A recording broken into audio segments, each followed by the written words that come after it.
সোমবার দিল্লিতে প্রধানমন্ত্রীর সঙ্গে একান্তে বৈঠক করেন মমতা বন্দ্যোপাধ্যায়। এর 3 দিন পর শুক্রবার কলকাতায় রাজনাথ সিংহ কর্মী সম্মেলন করলেন, কিন্তু সারদা নারদ নিয়ে আক্রমণের পথে হাঁটলেন না। বঙ্গে এসে তৃণমূল নেত্রীর প্রতি রাজনৈতিক আক্রমণ না শানিয়ে সন্ধ্যের বিমানে দিল্লি ফিরে গেলেন রাজনাথ সিংহ। আর মোদী সরকারের হেভিওয়েট মন্ত্রীর এই নীরবতা নিয়েই কটাক্ষ করেছে সিপিএম। 5 তারিখ পর্যন্ত কে কার কোলে বসেছিল সেটা দেখা যাচ্ছে, ছবি আছে, একসঙ্গে রামনবমী করছেন। প্রধানমন্ত্রী থেকে আরম্ভ করে অনেকের সঙ্গে দেখা সাক্ষাৎ করেছেন। তো এই পর্দার পিছে কী হয়, সামনে কী হয়, সেটা তো সবার জানা আছে। একদিকে যখন বিজেপি তৃণমূল সমঝোতার অভিযোগ করেছে সিপিএম, তখন আসন্ন পুরভোটে কংগ্রেসের সঙ্গে তাদের সমঝোতা নিয়ে জল্পনা শুরু হয়েছে। 14 মে রাজ্যের 7 পুরসভায় ভোটের সম্ভাবনা।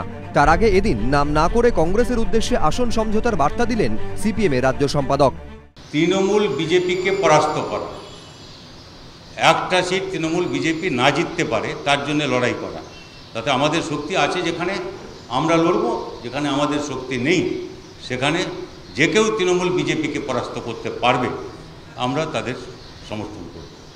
বিধানসভা ভোটে কংগ্রেসের সঙ্গে আসন সমঝোতার পর ভরাডুবি হয়েছে। কংগ্রেসের সঙ্গে সমঝোতা নিয়ে সিপিএম এর অন্দরেও প্রশ্নের মুখে পড়তে হয়েছে সূর্যকান্ত মিশ্রদের। এই পরিস্থিতিতে কি ফের সেই পথে হাঁটবে আলিমুদ্দিন? বিজেপির হাতে জমি খোয়ানোর ভয়েই কি সিপিএমকে কংগ্রেসের সঙ্গে হাত মেলাতে বাধ্য করতে পারে? প্রশ্ন রাজনৈতিক মহলে। বিতনু চট্টোপাধ্যায় ও জয়ন্ত পাল, এবিপি আনন্দ।